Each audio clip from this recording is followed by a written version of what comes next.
Ang init. Hindi ko alam kung mainit kasi nafe-feel ko yung araw. Sobrang masakit sa balat.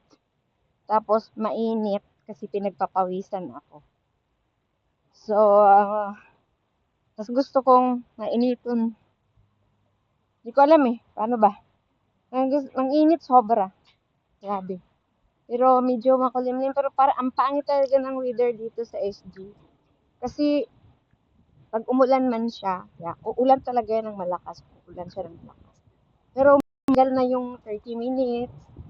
Siguro kung may hindi lang maganda talaga yung weather, aabot ng 1 hour yung ulan. Pero malakas ang ulan pero after 30 minutes or 20 minutes, less than 30 minutes, stop na, tas iinit na naman. Yan yung pangit. Ayoko ng weather dito. Kasi nga, expose ako sa labas everyday. Ayan, lugi ko. Ang init kaya, grabe. Tapos yung ibang portion, ang ulan kasi dito portion by portion.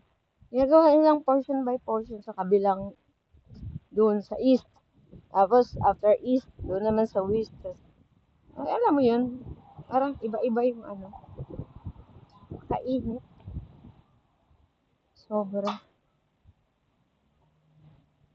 Kaya, ay, ang bilis naman ng pag nag-video ka. Gutom na ako. Grabe naman, ano ba? Daming trabaho ginawa ngayon. Kasi, ang trabaho. Kaingit lang yung mga, alam mo na. Pero parang feeling ko, pinag-isip-isip ko din, hindi nakakaingit. Kasi, iba talaga kasi yung panahon, nasa kinakain mo yung sakit. Yung wala kang ginagawa, tapos kain ka ng kain, di ka man lang papawisan. So, yung mga kinain mo, andun na sa loob ng katawan, hindi mo na-drain yun. Tapos, magiging cause ng sakit. Okay na lang itong sa akin, nakakapagpapawis ako. Tapos, galaw ako ng galaw. Pero over na rin. Hindi rin siguro okay. Pero basta balance lang dapat. Work, tapos pahinga. Tapos alam mo yun, tapos ka konti. Yung bang mag-sweat out ka din. Kasi nga, hindi pwede wala.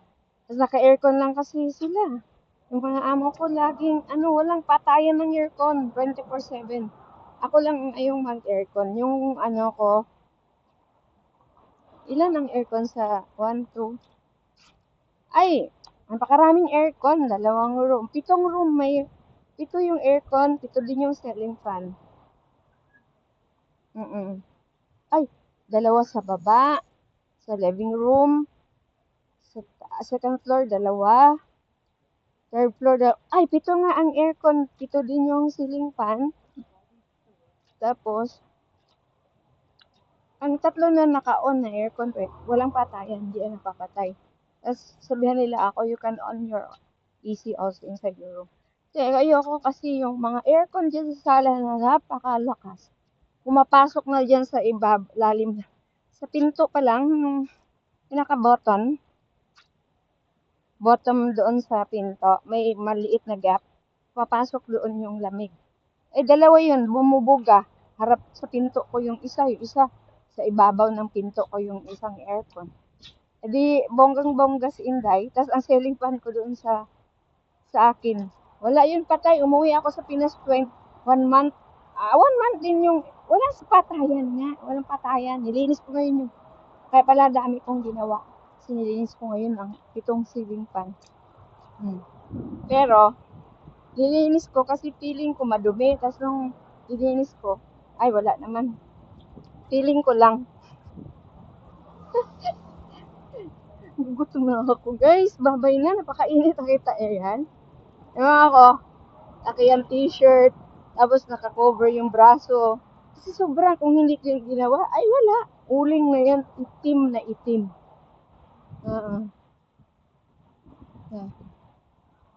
Babay na guys. Kasi daldal ako ng daldal. Lalo ako nagugutom eh. Ayan, nakalimutan ko pala kainin yung saging ko bago ako lumabas. Bali, mamayang hapon, mamayang gabi na lang. Bye-bye na, ang haba na ng video. Bye! Have a nice day! Amping tanan!